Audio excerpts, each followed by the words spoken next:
Gold, trusted gold buyers. మీరు తాకట్టు పెట్టిన బంగారాన్ని విడిపించి ఈ రోజు ఉన్న మార్కెట్ ధరకు కొనబడను.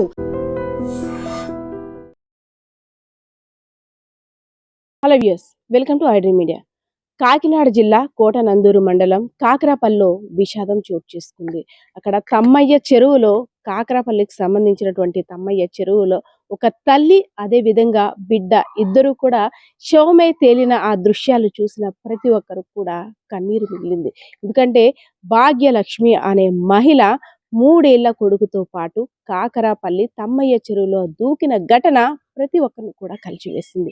అత్తింటి వారి వేధింపులో, మరి ఇతరత్ర కారణాలు ఇంకా పోలీసుల వేదికలో వెల్లడించలేదు కానీ ఒక నిండు ప్రాణం, అదే విధంగా పసి ప్రాణం కూడా బలైపోయినట్టయితే మాత్రం తెలుస్తా ఉంది. ఎందుకంటే భాగ్యలక్ష్మి గత కొన్నాళ్ళుగా అత్తింటి వారితో గొడవలు పడుతూ, అదేవిధంగా భర్త కొట్టాడనో లేదంటే భర్త లేని సమయంలో తన మామ తనపై చేయి చేసుకోవడం వల్ల అవమానంగా భావించి ఎన్నోసార్లు గొడవలు పడుతున్నాం, నా కన్నవారింటికి చెప్పాం, అదేవిధంగా పెద్ద మనుషుల మధ్య కూడా పెట్టాం, అయినా సరే నా సమస్య పరిష్కారం కావటం లేదు, ఇన్నాళ్ళైంది పెళ్ళయి దాదాపు 4-5 సంవత్సరాలు కావస్తూనే ఉన్నా నేను సంతోషంగా ఉన్న రోజులన్నీ కూడా వేళ్ల మీద లెక్కబెట్టి చెప్పొచ్చు అని మనస్తాపానికి గురైనటువంటి భాగ్యలక్ష్మి 3 ఏళ్ల సాయి ఇషాన్ అనే పసిబిడ్డను ఎత్తుకొని ఇంటి దగ్గర గొడవ అయిన తర్వాత కాకరాపల్లి వద్ద ఉన్న తమ్మయ్య చెరువు వైపు వెళ్తున్నట్టుగా కూడా చూసిన వారందరూ కూడా ఆ కుటుంబానికి మాత్రం సమాచారం ఇచ్చారు.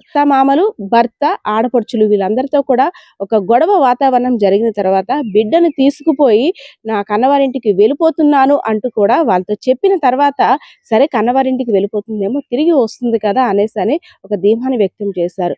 ఎంతసేపటికి రాకపోయేసరికి ఇంకా సాయంత్రం కూడా అయిపోయింది, ఏంటి బిడ్డను తీసుకొని వెళ్ళిందా లేదా కూడా ఎటువంటి సమాచారం కూడా లేదని హుటాహుట్న అక్కడ ఫోన్ చేసేసరికి తన పేరెంట్స్ కూడా మా అమ్మాయి అయితే మాత్రం ఇటువైపు రాలేదని తేల్చి చెప్పేశారు.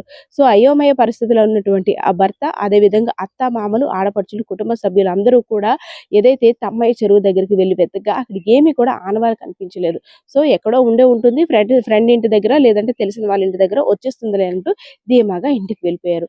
కానీ పొద్దున్న ఒక విషాద వార్త, నీ భార్య అక్కడ చెరువులో బిడ్డతో సహా తేలి ఆడుతూ ఉంది. ఒక్కసారిగా దిగ్భ్రాంతికి గురయ్యాడు భర్త దుర్గాప్రసాద్.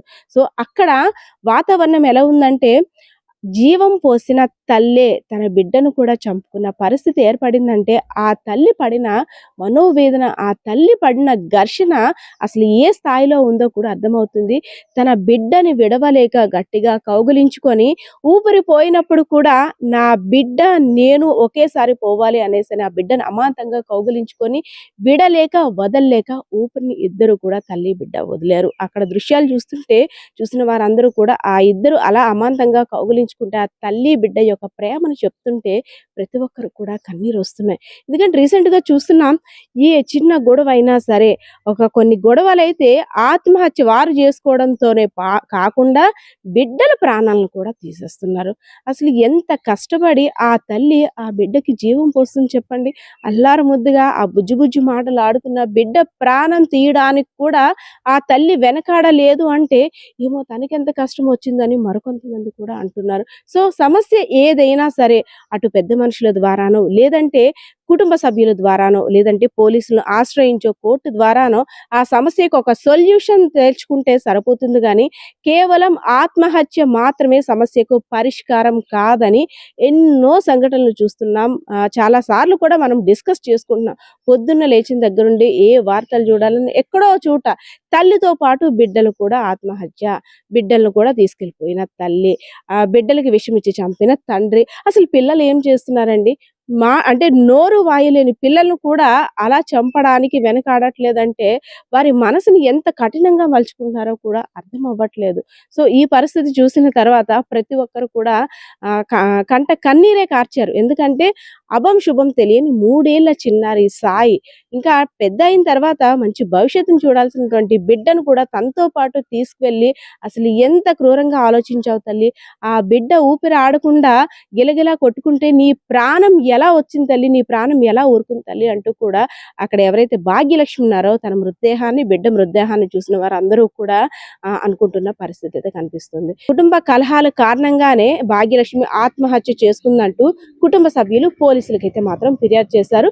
సో రంగంలోకి దిగినటువంటి పోలీసులు కూడా తన ఆత్మహత్య గల కారణాలు కుటుంబ కలహాల, లేదంటే మరి ఇంక ఇతరత్ర కారణాలు ఏమైనా ఉన్నాయనే అనేక కోణాల్లో కూడా దర్యాప్తును ప్రారంభించారు. And for more videos, Please subscribe to iDream. Please subscribe to iDream. Please subscribe iDream. And please subscribe to iDream. For more videos, subscribe to iDream. please like, share and subscribe to the channel. Congratulations, iDream. Subscribe to iDream. Subscribe to iDream. So subscribe to iDream Media.